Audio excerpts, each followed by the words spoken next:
So we have kind of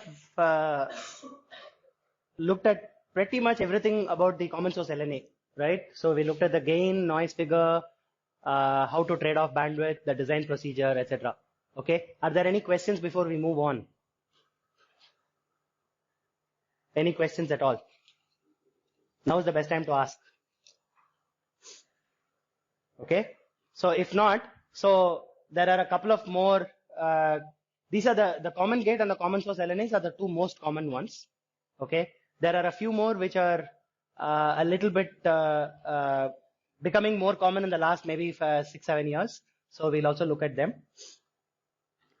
The first structure is called the well, we'll see what it's called, but so if I were, yes, maybe we'll come back to that at the end of this thing. We'll discuss that. I think somebody else also reminded me. Let me finish these other types of LNAs and then we can come back. Maybe on next Tuesday is the next class, right? On Tuesday's class, we'll cover that in like good amount of detail. Because it has to do with the, I mean, it's empirical rather than analytical in any sense. Okay, so there's really not a lot to this thing. You just have to figure out how to characterize the how to bias the transistor such that IP3 is quite good, right? So we'll come back to that for sure. So let us say you have an amplifier with some this is your LNA, okay. It has some noise, it has some noise figure, it has some gain A1, okay. If you could somehow sample, so remember that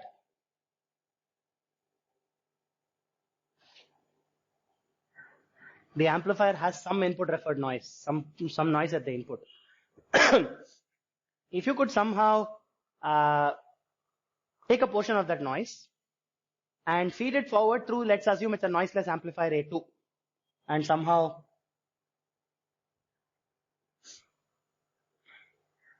add it to the output.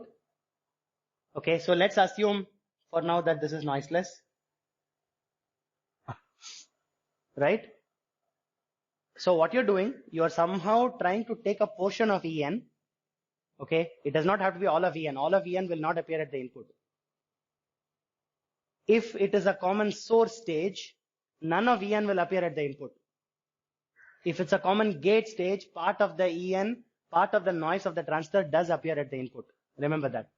Okay, so if you are somehow, so maybe I'll even write it as En and In. If you are able to take a portion of this noise and amplify it through a almost noiseless amplifier and add it at the output somehow, right? To cancel the noise, but not the signal. That is what we want to do. So what can you tell me about A1, A2, and so on? I want to cancel part of the noise of A1. So first thing you can tell is that the signs, if you don't want to cancel the signal, the signs of A1 and A2 have to be different, right? So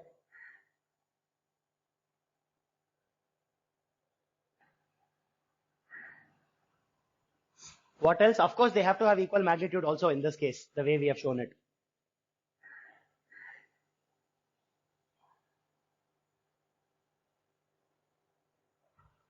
Right? Equal magnitude, opposite signs. That is what we want from these two amplifiers. Okay.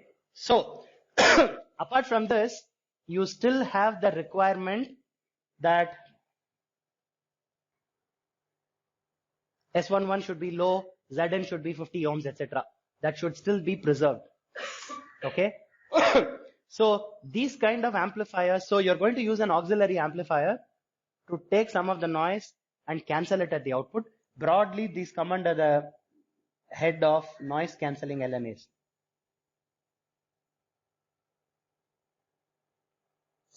Okay, broadly, these are called, and of course, conceptually, if you draw it like this, you can think of several different types of noise cancelling LNAs. One particular type has become extremely popular. Okay, so we will look at that in today's class. So I want equal magnitude, opposite signs. Of course, A1 and A2 should be much greater than 1, right? What are the other conditions? So this is one condition.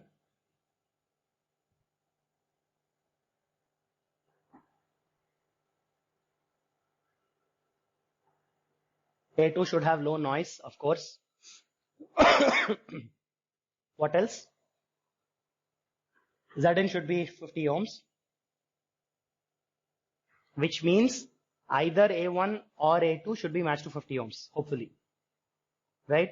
So if one of them, if the original LNA was already matched to 50 ohms, so let us say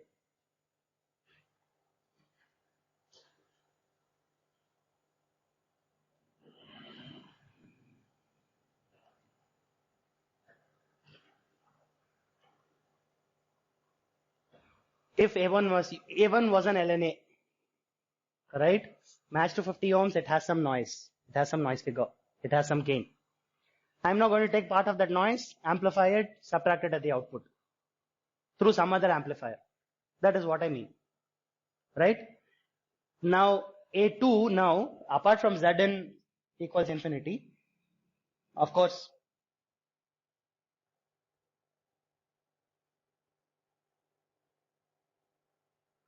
should hopefully have very, very high input impedance so that it doesn't disturb the input match. This makes sense? Okay. Of course, you start off with the premise that the LNA you originally had was a noisy LNA. If you already had a noiseless LNA, there's no use doing this, right? If you already had an LNA with low noise figure. So obviously A1 is most probably not a common source LNA. That's what I mean, right? So now you can imagine the most popular structure takes the common gate LNA. Common gate LNA had some gain. It had a very good input match. Relatively broadband input match was possible. Okay. The main problem was the noise of the common gate transistor, right?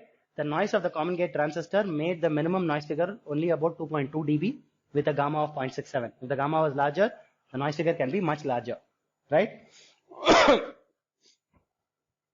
Okay. Now, most importantly, all of this is great, but so what? I could just replace both of these amplifiers together by a common source amplifier, right? Common source LNA, right? So what's so special about this? There should be some other advantage. If I take the common source LNA, it has high gain, low noise figure, Zn equal to 50 ohms, everything done, right? So what is the catch? What? There needs to be some additional advantage, right? The additional advantage is the broadband nature of such amplifiers. You can now remember that the common gate stage was fundamentally broadband. You could make it broadband. We made it narrowband by resonating the output. You don't have to do that, right? We could have just put a resistive load, right? And called it a day and made it a broadband LNA. I mentioned this in passing. Okay. So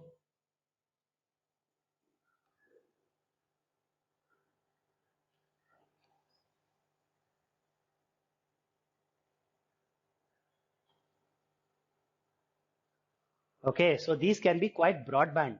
So that is the additional advantage we are trying to leverage, okay, over the common source LNA. The common source LNA can give you very low noise figure, but it has a very narrow bandwidth. You can trade off noise figure versus bandwidth, okay, in the common source LNA. In this guy, we are trying to achieve a very low noise while having very broadband nature. So let us first start off with the broadband common gate structure, and then we'll figure out how to add the extra bells and whistles.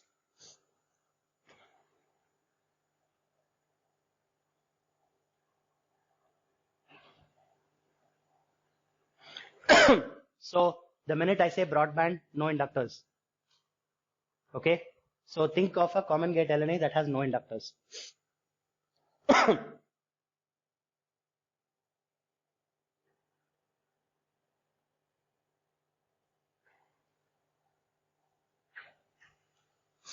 Okay.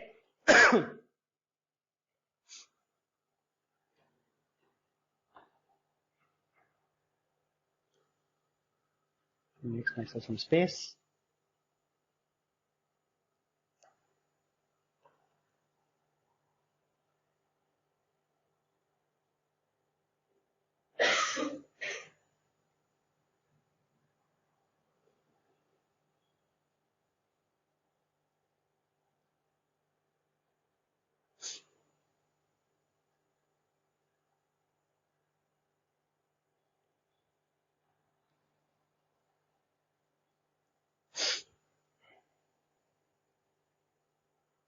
Okay. How do you bias this transistor? You can have a current source. You can have a resistor. There are various ways of biasing it. For now, I'll just show a current source. In fact, maybe I'll just show an ideal current source. Okay, of course, that current source could also produce noise and all of that. That much is obvious. Okay. What are the design constraints? Now, note that the input impedance for a broad range of frequencies all the way from very close to DC to the point where CGS of M1 starts affecting your input impedance, Zn will remain 50 ohms. Okay.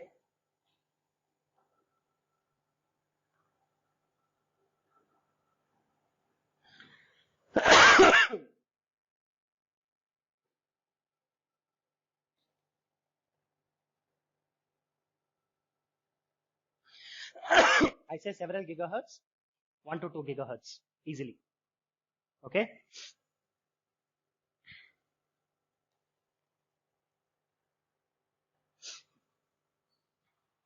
How do you do this? So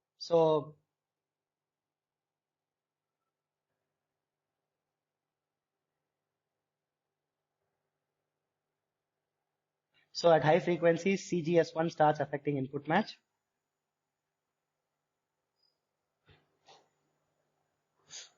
Okay. So if you want broader and broader bandwidth, you have to burn more current. You have to reduce the size of M1 and M2. That's your only way. Why do I say M1 and M2? Because you also have an RC bandwidth limitation at the output. Okay. At the output, you have load capacitance plus drain bulk capacitance plus drain gate capacitance of M2. Okay. Yes, everybody sees that. Load, I have some load capacitance. I have drain bulk capacitance. I have drain gate capacitance. So all of that I lump using some CD. Okay. You also need to know that 1 over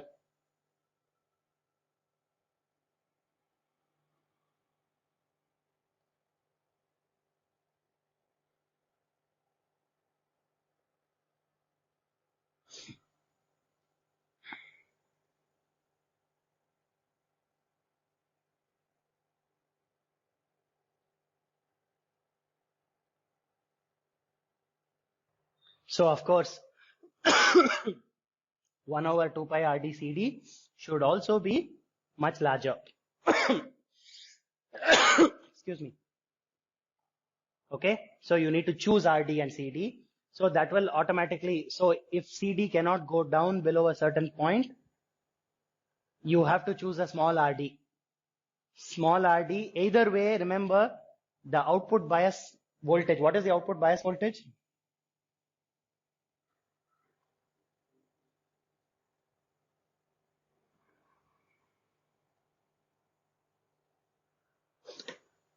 If you are going to try to increase I bias, decrease size of M1, okay, to improve the bandwidth at the input, that means a larger voltage drop across RT. Okay, so you'll compress your LNA. So what you have to do, you have to choose a smaller RD anyways. You have to keep that in mind. That's part of the biasing strategy. Apart from that, there is also a signal bandwidth constraint. Okay, so 1 over 2 pi RD CD should be chosen such that it is maybe 2 to 3 times larger than your maximum possible operating frequency. Is this clear? Clear with everybody? Okay. Now you do this. Okay. Of course, GM1 has to be 20 millisiemens. That's obvious. 50 ohms input match. Okay. And if you do this, we have seen this before. This gives you some noise figure. What was the noise figure? Please look at your notes and tell me.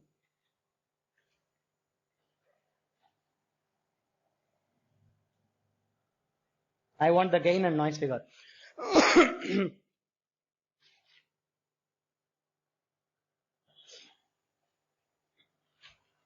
Gain is obvious from the circuit. What is the input current?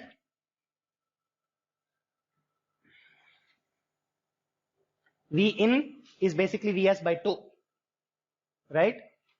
So the input current is Vs by 2 Rs that is flowing to the output, gets multiplied by Rd. So what is the gain? Gain for this LNA is Rd by 2 Rs. The difference is earlier we had a resonant network. Now you have to choose Rd. What are the differences between choosing a resonant network at the drain versus this?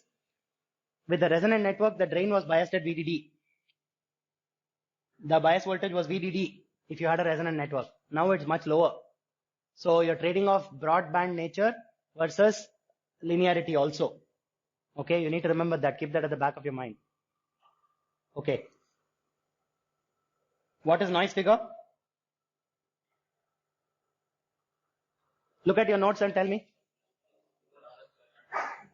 4 Rs by Rd plus gamma. Okay. So you can see that this 1 plus gamma factor, right, it was limiting your noise figure, right? The noise, remember that the noise of the common gate, part of it was flowing back into your circuit, part of it was flowing through Rs and eventually flowing through the load also. Okay, fine. We want to do something about this guy here. So note that the noise of M1 is available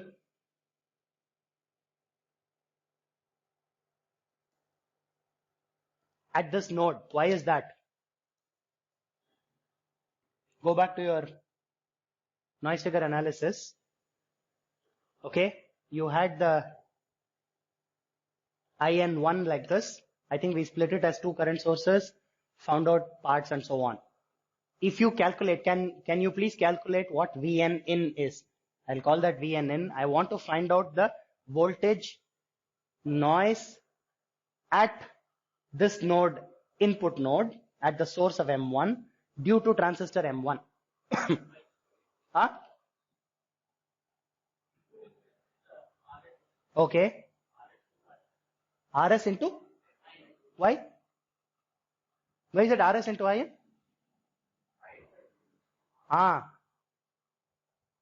It's In by 2, right? If you go back to your analysis, we split it into 2 sources. We found that In by 2 flows through the load. That part will flow through this. So In by 2 times what? Times Rs will be available here.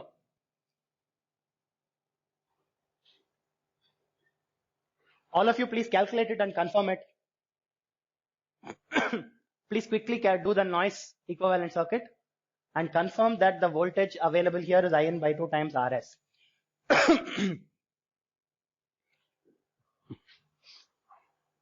Let us assume this direction because we will need the direction going forward. Why do we need the direction going forward?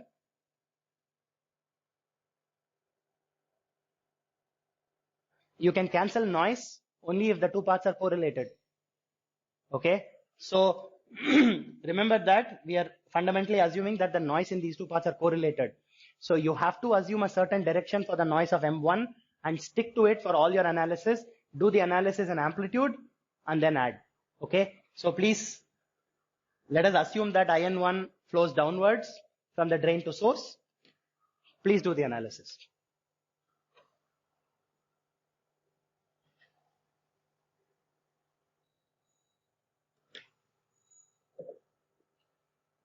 Just split it into 2 current sources.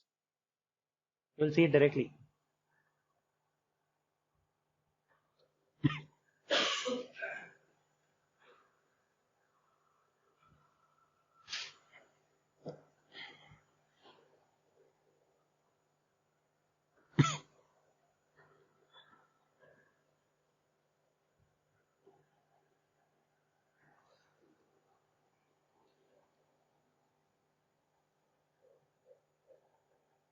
What is the output noise voltage with the sign?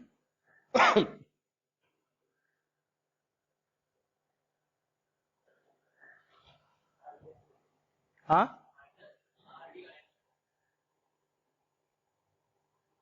Perfect.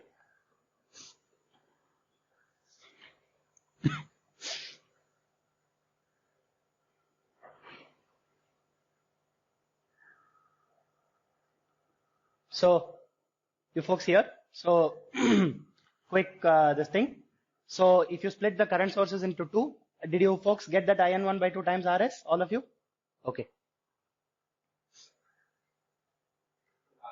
Huh? At the output. At the output is minus IN 1 by 2 times RD. At the input it is plus IN 1 by 2 times RS. This makes sense to everybody. Okay. Now, what you can do, you can see that a portion of the noise from this transistor appears at the input. Now you can see if I were to take an ideal amplifier A2 and somehow subtract it from the output.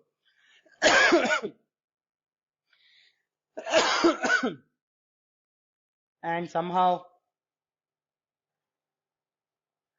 subtract it from the output, I want to get VON equal to 0, very close to 0. Yes. VON will be frequency dependent. Why is that? Because of CD. Yes, of course.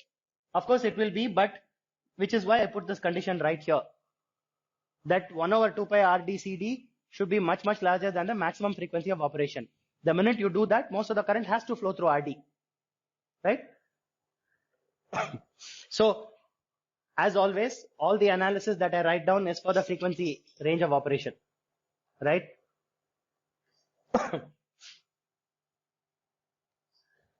Okay.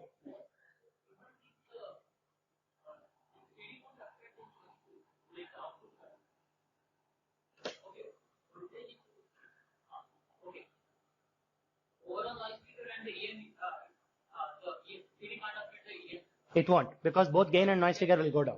It won't affect the noise figure. Yes, because now we are talking about an auxiliary path and subtracting the voltages, or in this case the voltages. They are right. So, because I'm taking the output as a voltage, there are various ways to do this. You can think of circuits where you subtract currents. Okay, there are various ways to do this. So, first of all, currents are easy to subtract because you can just put them into the same node. Right? But then the minute you do that, there are a lot of things to worry about. Bias voltages have, or at those two nodes before you short them has to be the same. Right? So there are various constraints. Okay. So what we will do, we'll take the easy way out. Okay. What is the easiest way out to take the difference between two voltages? Is to just process the difference using a differential amplifier, right? So you had a single-ended input, correct? You had a single-ended input, but now we'll say that after this LNA, we'll process everything differentially, right? So instead of looking at a subtracting circuit, a voltage difference circuit, okay, we will show this because that has certain advantages, because what you will find is that either way, a differential input to the mixer, as you will find, has a lot of advantages that a single-ended input to the mixer will not. Similarly, remember that all your baseband circuitry loves to be differential. Maybe you folks don't know it yet. We will come to it in analog IC design, right? How many of you are not taking analog IC design? Hopefully all of you are, right? Or have taken it in the past. What you'll find the next, after you finish all these op amps, right? The next major topic is called fully differential op amps. Okay, where you don't have a single-ended output. The reason is a lot of modern circuitry deals with just processing differential signals, because you get a lot of common mode rejection. You don't have to worry about interference from other digital circuitry and so on. Okay, so you will find that baseband is all fully differential. Data converters, filters, they're all mostly fully differential. Okay. So going mixer prefers to be fully differential. Okay. So differential, single-ended to differential conversion is a big deal in RF circuits because there are only a few ways in which you can do it. Okay. What are the ways that you folks know of? You probably know only one way. Using a, who's that? Balun. What is a balun? None of the other people know what a balun is. Have all of you heard of a balun? Okay. So let's take a small detour, then we can come back to this.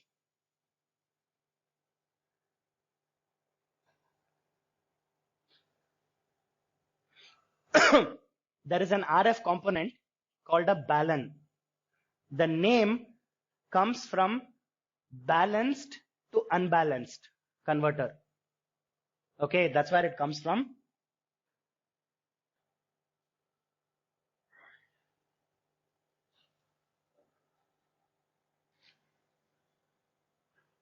Okay, you'll hear people calling this balloon and so on. Okay, don't be surprised, right?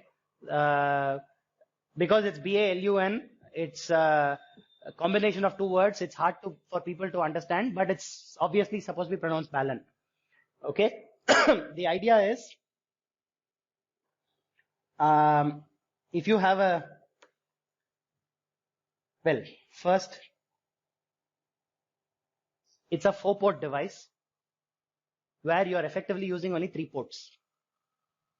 Okay, the 4th port is terminated with 50 ohms.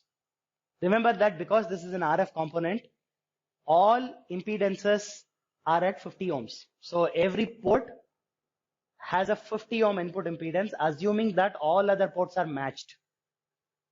Okay, you drive it with matched impedance, you have to load it with matched impedance. So let me call these ports 1, 2, 3, and 4. So let us say port 1 is the input port. Port 4 would be the terminated port or sometimes called the isolated port. Okay. What you will find, you will get plus and minus signals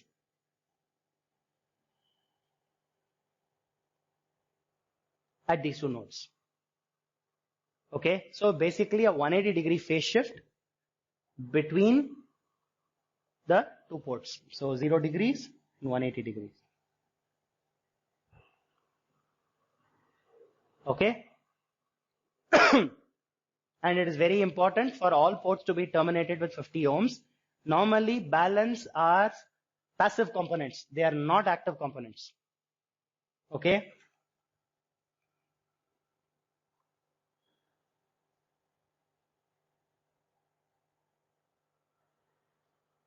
Okay.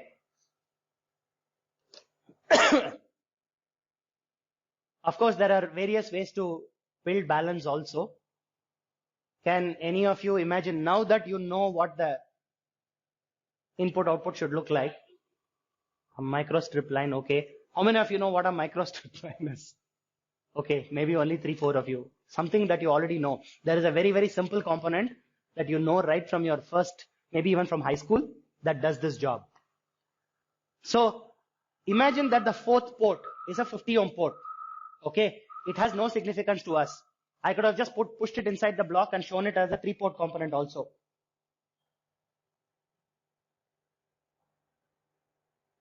I could have shown it like this, correct? In fact, you get 3-port balance with internal 50 ohms. If they package the 50 ohms inside and just give you 3 ports, you might get systems like that. Okay, don't be surprised. So I have input with respect to ground. Come on, folks.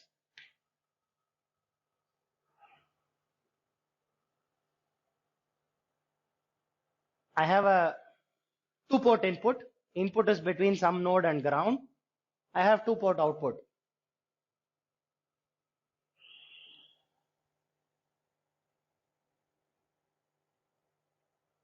if I take a transformer, correct? If I take a, let us start from basics. I take a 1:1 transformer. I put a voltage V here. What voltage do I get between the two outputs? I get plus V by 2 and minus V by 2, isn't it? Right? So this is probably the simplest way to, of course, achieve phase splitting. You have seen phase splitting before using a transformer, I hope. Have all of you seen this? Of course you must have. Plus primary to secondary, getting positive and negative voltages. How many of you have not seen this ever? Seen a transformer used in this manner? I hope all of you have seen this in some form or the other. Okay, but you have a problem. What is that? If I want all ports to be matched to 50 ohms, right? What do I have on the secondary side? What impedance do I have on the secondary side? Effectively between those two nodes? Huh? Remember that I effectively have 50 ohms here, 50 ohms here, correct? So what is the total impedance connected differentially between the two outputs? It's 100 ohms, isn't it? So think of it, I'll draw it differently.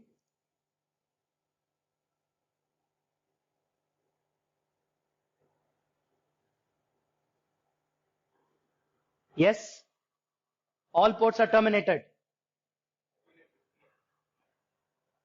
Because I told you Zn, okay, maybe I should have just written. This is a matched element. At every port, your load is 50 ohms. Your output impedance of your circuit should also be 50 ohms. Because it's purely passive, okay, every port should be terminated at 50 ohms. Because S12 is equal to S21, okay, Z12 equal to Z21, etc. Okay, only if all the other three ports are matched to 50 ohms, if the balun is working properly, I'll see 50 ohm input impedance. If you change any one of the port impedances, the input impedance will change, of course. So clearly, if I take a 1:1 transformer, what is the input impedance here? I'll get 100 ohms. Correct? So what kind of transformer do I need?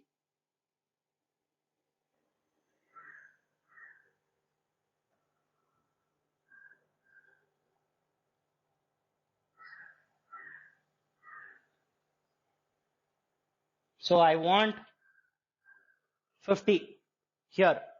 I have 100. So let us say this was some 1:n transformer. If I apply voltage here, V, what will be the voltage here? N times V. What will be the current here? So if this in current is I by N, correct? So what is the impedance on the secondary side? N squared times the effective impedance. You must have seen this before, right? You get if you have a 1:n transformer, the input impedance is 1 by N squared times the load impedance. Have all of you seen this? I don't know. This seems, you must have seen this in the basic circuits course, right? Okay.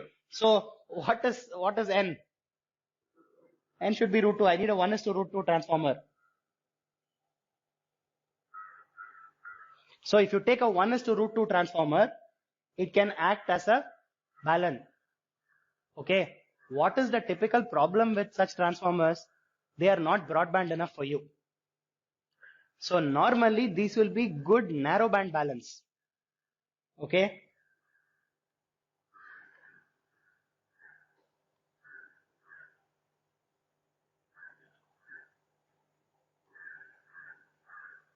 Okay, so if you take somehow build a 1:√2 RF transformer, it can be a good narrowband balun. Okay.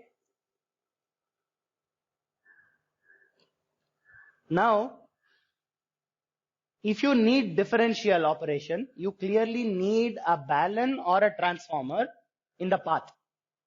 Okay. Now there are also transformerless baluns, as you was talking about. There can be transmission line based baluns and so on. It is possible. Okay. We will not discuss that here because this is an RFIC course. Okay. So I will just say that if the balun is off chip, you just find out the appropriate balun for your bandwidth of interest. Okay. If your balun is on chip, you try to make a broadband transformer. That much we can say.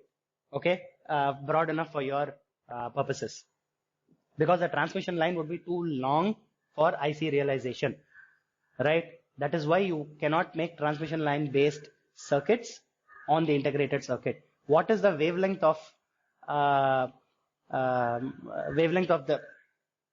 2.4 gigahertz signal on the integrated circuit? Mu naught is something, right? 4.10⁻⁻⁷. Mu r is 1. There is no magnetic material on the integrated circuit. Epsilon naught we know. What is epsilon r? It's approximately 4 for silicon dioxide. Okay.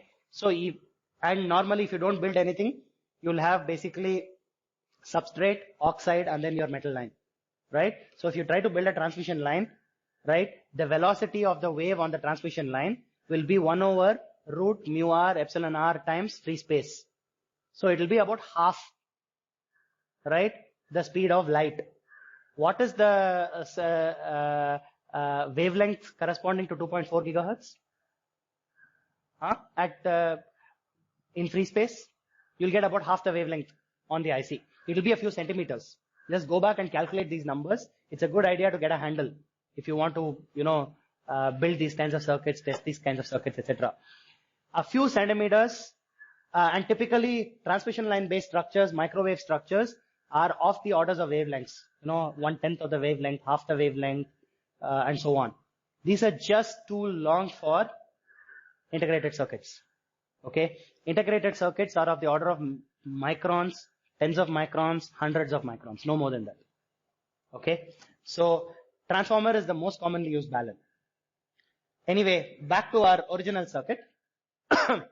Okay, what we'll do, we'll take the easy way out and we'll say that, hey, you know what? Input is single-ended. I'll process the output differentially instead of explicitly taking the difference. The advantage now is that my circuit is doing differential. It's an active balun also inherently. Because my input is single-ended, output is differential. If I had built my original common gate LNA as a differential circuit, common source LNA as a differential circuit, I would have had to put an explicit passive balun. Whereas this one does it separately. So let me redraw the circuit again. What I'm now saying,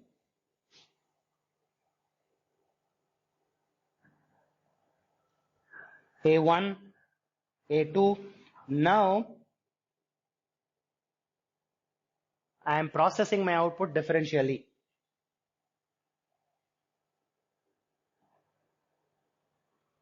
Okay. Maybe this goes differentially into a mixer or maybe into another differential LNA and so on. And then, it goes into the baseband. Make sense? So noise cancelling LNA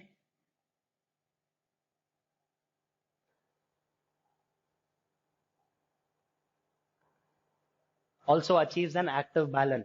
I don't need a passive balun. Okay? Great. What is left now? What is left is this guy here. Right? A2 is still missing, is the missing piece of the puzzle. So this is your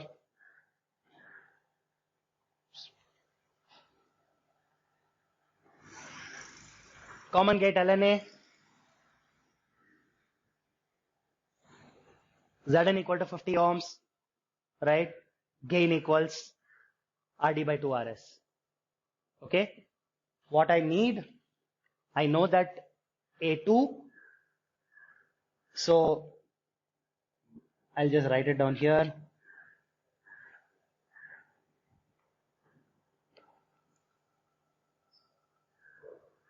It has some noise. Okay? So now what I need, what are the conditions on A2? A2 should be chosen such that the noise cancels at the output, right? The way I have shown it, the noise, you should choose A2 such that VON is equal to 0. Okay? VODN, the differential output noise, is equal to 0. Okay, that's what I need to choose. So we'll come back and figure out the sign, etc. Initially I said it was obvious that the sign has to be opposite, but we will see. Okay, so we need to choose A2 such that VODN is equal to 0, and we also need Zn of A2 high impedance.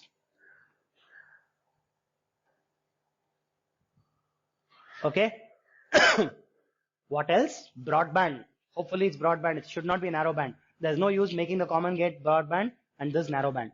Okay. Okay. 3 requirements.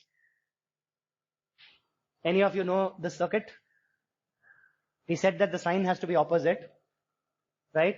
Why does the sign have to be opposite? Because the voltage noise at the input, remember that the gain of the common gate LNA is positive.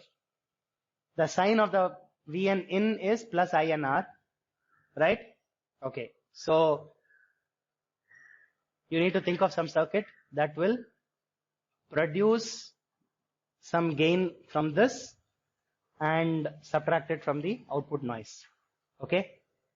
What kind of circuit do you know that has broadband nature, low noise, almost noiseless? So I don't think I wrote it down specifically, but that's obvious. I'll write it down again.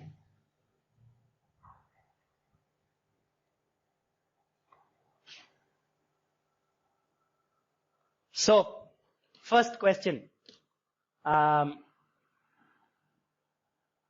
what is the least noisy circuit that you know of?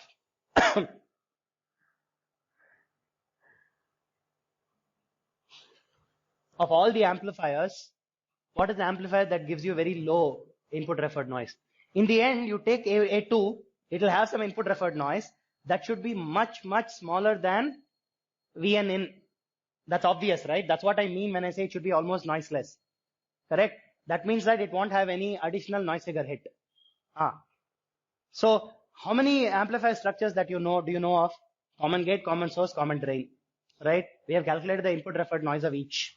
Okay, which is the amplifier that gave you very good input referred noise? It was the common source amplifier. The common source amplifier gave you very good input referred noise as long as it had very large GM, right? So now what this is telling us, choose A2 such that it gives you very low input referred noise. So a very strong possibility is a common source amplifier with very high GM. Does that make sense? So candidate 1, prime candidate.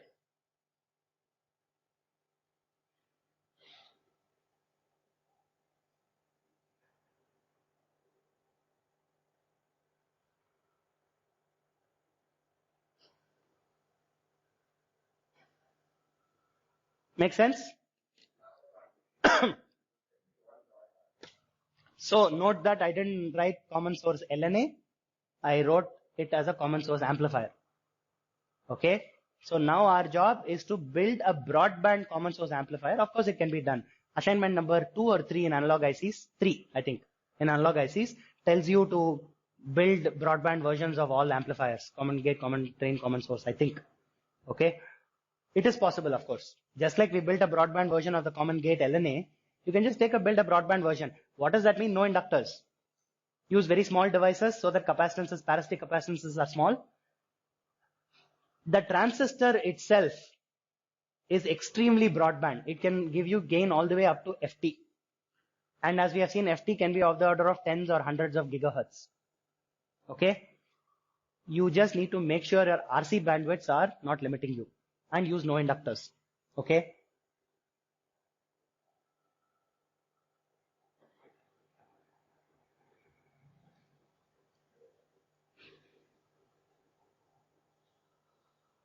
Okay, if you have any resistances and capacitances in parasitic capacitance, keep parasitic capacitances small, keep resistances small, so that 1 over RC is large, your bandwidth is large. Okay, so we'll stop here. We'll continue in the next class. Okay. Just 1 minute.